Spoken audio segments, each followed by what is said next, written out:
जय हिंद, जय भारत, जय उत्तराखंड, जय जवान, जय किसान, जय संविधान, जय मातृशक्ति, जय युवा शक्ति, जय नागरिक शक्ति। आप सभी सम्मानित भाई बहनों को मेरा सादर प्रणाम। मेरे LUCC से पीड़ित भाई बहनों, जैसे कि आप सभी भाई बहन विदित हैं कि हमारे केंद्रीय जांच एजेंसी CBI के द्वारा LUCC महाघोटाले के 5 आरोपियों को गिरफ्तार कर दिया गया है। जाहिर सी बात है कि अभी और गिरफ्तारियां होंगी, लेकिन हम पीड़ित नागरिकों के लिए सिर्फ गिरफ्तारियां नाकाफी हैं। हमें हर हाल में हमारे खून पसीने के पैसे सम्मान सहित ब्याज सूद समेत वापस चाहिए। वो तभी होगा जब हम सड़कों को फिर से गुलजार करेंगे, जब हम अपने आक्रोश सड़कों पे दिखाएंगे, जब हम अपनी पीड़ा फिर से अपनी सरकारों के कानों तक पहुंचाएंगे। यहाँ पे मैं एक बात आपसे स्पष्ट शब्दों में कह देना चाहती हूँ कि आप लोग जानते हैं कि यह सोसाइटी LUCC नामक सोसाइटी देश के 7-8 राज्यों में और भी है, लेकिन उन राज्यों में किसी भी प्रकार का CBI जांच नहीं हो रही है। CBI जांच तो बहुत दूर की बात है, लेकिन स्थानीय राज्य के पुलिस द्वारा भी जो है जांच पड़ताल सही ढंग से नहीं की जा रही है, नहीं सुनने में आ रहा है। और सिर्फ CBI जांच हमारे उत्तराखंड में ही हो पा रही है। जानते हो क्यों? क्योंकि बाकी के राज्यों में उतना उग्र आंदोलन नहीं हुआ जितना उत्तराखंड में हुआ। हमारे उत्तराखंड में उत्तराखंड वासियों ने, पीड़ित नागरिकों ने अपनी अपनी तरफ से यह लड़ाई लड़ी। किसी ने कोर्ट के माध्यम से, किसी ने आंदोलन के माध्यम से, किसी ने सोशल मीडिया के माध्यम से, किसी ने हमारे तमाम पत्रकार भाई बंधुओं ने, चाहे हमारे लोकल प्रिंट मीडिया हो, चाहे हमारे लोकल पत्रकार भाई बंधु हो, सब ने इस विषय को लेकर दमखम से आवाज उठाई। और कहीं ना कहीं कोई ना कोई समाज के लोग भी हमारे साथ खड़े रहे। तो कुल मिलाकर मैं ये कह देना चाहती हूँ कि जितने भी उत्तराखंड के हमारे बुद्धिजीवी लोग हैं, हमारे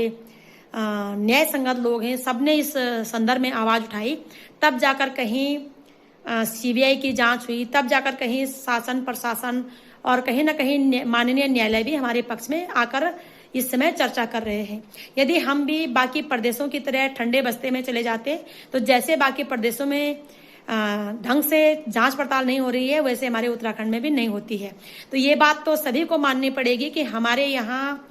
इसलिए ये जांच CBI तक पहुंच पाई है कि यहाँ के लोगों ने दमखम से सभी जगहों से अपनी आवाज उठाई। सड़कों के माध्यम से, आंदोलन के माध्यम से, सरकार से बातचीत के माध्यम से, सोशल मीडिया के माध्यम से, मीडिया के माध्यम से एंड प्रिंट मीडिया के माध्यम से, पीछे से मॉरल सपोर्ट के माध्यम से। और हमने आंदोलन करके न केवल शासन प्रशासन के कानों तक अपनी आवाज पहुंचाई, बल्कि हमने अपने माननीय कोर्ट को भी बाध्य कर दिया जनता के पक्ष में काम करने के लिए कि कोर्ट भी देखते हैं इस विषय को कि जनता एक्चुअली में दुखी है या नहीं है। इतिहास गवाह रहा है कि जिन जिन मामलों में जनता सड़कों पे आई है, उन मामलों में न केवल शासन को प्रशासन को झुकना पड़ा, न केवल समाज की चेतना जगी, बल्कि कई मामलों में हमारे माननीय हाई कोर्ट, हमारे माननीय सुप्रीम कोर्ट को भी न केवल डिसीजन लेने पड़े, बल्कि सरकारों को लताड़ लगानी पड़े कि इस प्रकार के क्राइम को रोकने के लिए आप जो है नियम बनाइएगा, कानून बनाइएगा और उस नियम कानून को सख्ती से पालन कीजिएगा, ताकि दोबारा से ऐसी घटना जो है देश में न हो। जैसे कि एक निर्भया कांड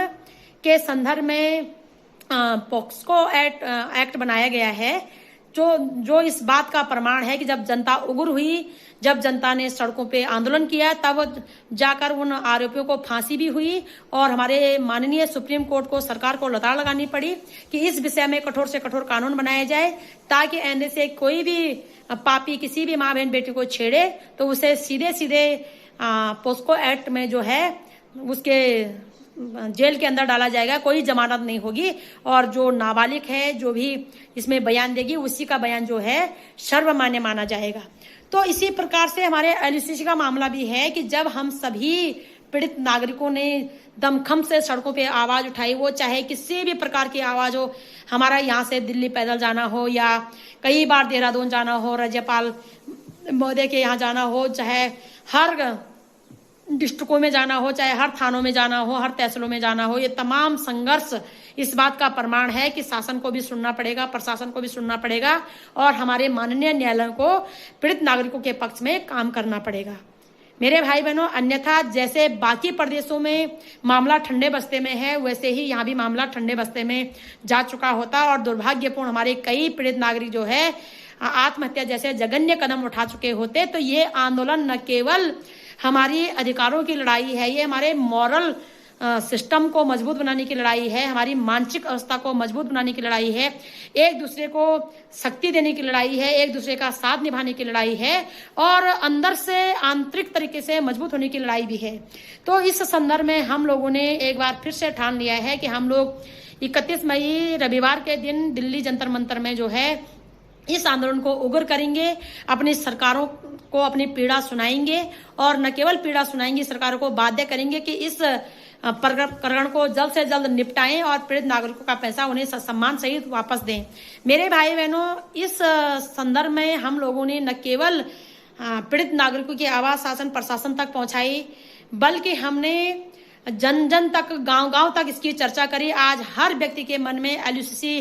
घोटाले का मामले के शब्द होते हैं कि यार उन बहनों के साथ गलत हुआ, नहीं होना चाहिए। और मैं ये भी कह देना चाहती हूँ कि इस बात का भय सत्ता में बैठे लोगों को और विपक्ष में बैठे के लोगों को लगातार बना हुआ है कि 27 के आने वाले चुनाव में ये लोग किस मुंह को लेकर के जनता के बीच जाएंगे, क्योंकि जब ये पीड़ित नागरिकों के साथ न्याय नहीं करेंगे, उनकी आवाज नहीं उठाएंगे, उनके साथ खड़े नहीं होंगे, तो वो किस मुंह लेकर के चुनाव में जाएंगे कि हमें वोट दीजिएगा। तो कहीं ना कहीं उनके मन में और डर अभी भी बना हुआ है कि महिलाओं के साथ न्याय नहीं करेंगे तो फिर हम अगले चुनाव की तैयारी कैसे करेंगे। तो मैं चाहती हूं कि इस बार हम आखिरी लड़ाई लड़ें, इस विषय को लेकर के हम पक्ष को विपक्ष को सबको आह्वान करें, सबसे विनती करें और निवेदन करें कि हमारी लड़ाई लड़ें, हमारे पैसा हर हाल में हमें वापस दें और इस मामले को जल्द से जल्द खत्म करें। जो ये जांच है उसे तेज किया जाए, जो समीर अग्रवाल है मुख्य आरोपी, उसे भारत में लाया जाए, इनकी संपत्ति कुर्की की जाए और भारत सरकार और हमारी राज्य सरकार पीड़ित नागरिकों को अपनी आर्थिक हेल्प करे, सरकारों की नैतिक जिम्मेदारी है। तो 31 मई को आप सभी तैयार रहें